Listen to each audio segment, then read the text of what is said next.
Assalamualaikum warahmatullahi wabarakatuh. Salah satu persoalan yang sering dihadapi dalam pernikahan masa kini adalah bicara tentang penghasilan istri yang dipakai oleh suami atau untuk memenuhi kebutuhan keluarga. Istri bekerja atau berjualan, bisnis online, kemudian penghasilannya dipakai untuk kebutuhan keluarga, dan istri kemudian merasa tidak puas karena tidak memiliki apa-apa dari apa yang dia lakukan atau dia kerjakan. Untuk persoalan ini kita dudukkan dulu pembagian harta dalam pernikahan menurut Islam. Paling tidak ada 3 harta yang terbentuk dalam pernikahan menurut Islam yang kemungkinan itu terjadi. Yang pertama ada yang disebut dengan harta suami. Apa saja yang disebut dengan harta suami? Yang pertama adalah apa-apa yang dimiliki oleh suami sebelum pernikahan itu harta milik suami. Entah dia sebelum menikah punya motor, punya kendaraan, atau punya rumah, punya tabungan, dan itu dimiliki sebelum pernikahan, maka itu adalah harta milik suami. Yang kedua adalah apa yang diupayakan suami, hasil kerja suami, setelah dikurangi nafkah untuk keluarganya, untuk anak istrinya, itu adalah harta milik suami. Yang ketiga adalah warisan, atau sesuatu yang diturunkan dari orang tuanya, orang tua suami, dia dapatkan haknya, orang tuanya sudah meninggal, itu adalah harta suami. Kemudian juga yang keempat adalah hadiah, hibah, pemberian yang terjadi dalam pernikahan dan dikhususkan untuk suaminya. Semisal suaminya mendapatkan hadiah, lomba atau apapun yang kemudian didapatkan untuk dirinya khusus, maka itu adalah harta milik suami. Berikutnya, ada juga harta milik istri. Apa saja harta milik istri? Yang pertama adalah harta yang diupayakan atau didapatkan istri sebelum dia menikah. Maka itu adalah harta milik istri. Jika sebelum menikah dia punya tabungan, punya rumah, punya kendaraan, atau punya apapun, maka itu adalah harta milik istri. Yang kedua adalah pemberian nafkah yang diberikan dari suaminya, itu adalah harta milik istri. Yang kemudian yang ketiga, termasuk juga di sini adalah mahar pernikahan, itu juga harta milik istri. Yang keempat adalah warisan yang didapatkan istri. Ketika orang tuanya nggak ada, misalkan dia mendapatkan warisan, maka itu adalah harta milik istri, tidak milik suami. Maka berhak digunakan oleh istri sesuka istri.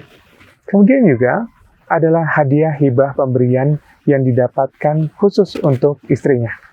Misal istrinya mendapatkan hadiah atau hibah atau apapun, entah dari pamannya, entah dari sebuah lembaga, organisasi atau apapun, karena apapun juga, maka itu juga harta milik istri. Dan yang terakhir adalah hasil bekerjanya istri, apa yang diupayakan istri, karena istri bekerja, maka itu harta milik istri. Yang ketiga, ada yang disebut dengan harta yang bercampur. Ini semisal terjadi pencampuran dalam harta pernikahan. Semisal, ini banyak kejadian di saat ini. Ya, istri bekerja, suami bekerja, kemudian membeli rumah, kemudian mencicil, dan itu disepakati patungan. Misalkan DP-nya berapa persen dari suami, berapa persen dari istri, atau misalkan DP-nya dibayarkan suaminya penuh, cicilan suaminya penuh, tapi uang makan hari-hari dari gaji istrinya. Padahal rizquhunna, ya, bab makanan itu tanggung jawabnya adalah tanggung jawab suami, tanggung jawab kepala keluarga. Tempat tinggal, makanan, pakaian, itu ya, rizquhunna, wa kiswatuhunna, askinuhunna, itu adalah bab-bab nafkah pokok yang itu wajib dipenuhi oleh suami. Maka ketika suami tidak memenuhinya, itu tidak juga berpindah menjadi kewajiban dari istri. Tapi karena suaminya, gajinya dipakai untuk mencicil rumah, misal, dan kemudian makan sehari-hari oleh gaji istrinya, maka kemudian bercampurlah sebenarnya juga harta ini.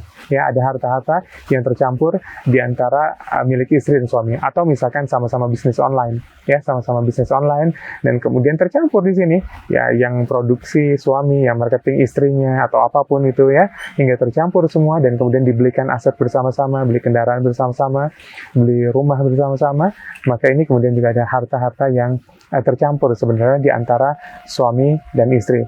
Maka untuk harta-harta semacam ini terjadilah harta pencampuran. Ada milik istri, ada milik suami. Nah, terkait dengan pertanyaan tadi, bagaimana kemudian seorang istri yang merasa bekerja tapi kemudian tidak memiliki sesuatu? Saya ingin luruskan dulu pertama, istri boleh bekerja, syarat utamanya adalah adanya izin dari suami. Ya, ada izin dari suami. Dan seringkali ketika memakai izin ini, adakah syarat yang ditentukan juga ketika kita memohon izin ini? Misal, waktu kita minta izin bekerja, kita bilang, kita pengen bekerja supaya apa? Bisa bantu keuangan rumah tangga. Lumayan buat nambah makan, lumayan buat nyicil rumah, lumayan buat beli kendaraan. Semisal ada kata itu terucap, maka sebenarnya akad itu terjadi juga. Artinya ada perjanjian antara kita dan suami, kalau ternyata penghasilan yang kita upayakan itu mau kita bagi juga bersama suami untuk kebutuhan rumah tangga. Ya, pada hakikatnya sebenarnya ketika istri bekerja dengan izin suaminya, maka yang didapatkannya itu mutlak 100% milik istrinya.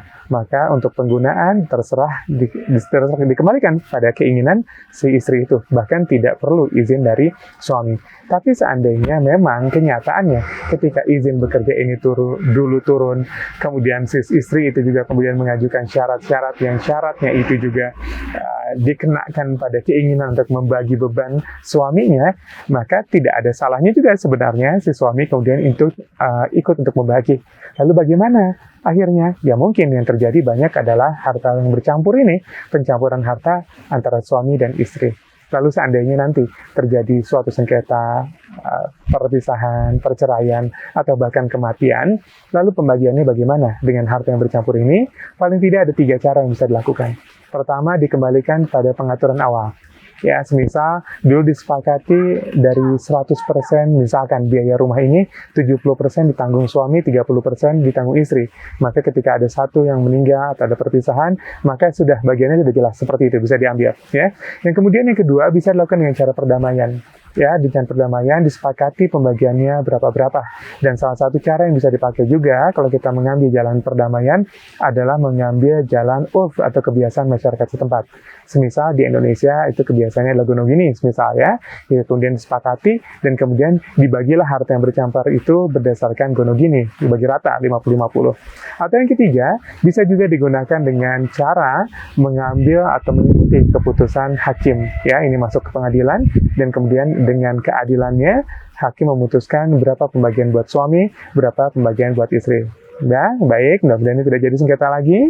Kalau ternyata memang ada kendala-kendala, apakah dipakai suaminya, padahal tidak pernah ada itu sepakatnya, sampaikan dengan baik. Tapi seandainya memang pernah ada syarat itu yang diungkapkan dan sekarang terbagi, sampaikan juga dengan penjelasan ini dengan baik pada suami ataupun pada istri. Ya, mudah-mudahan bisa membantu. Assalamualaikum warahmatullahi wabarakatuh.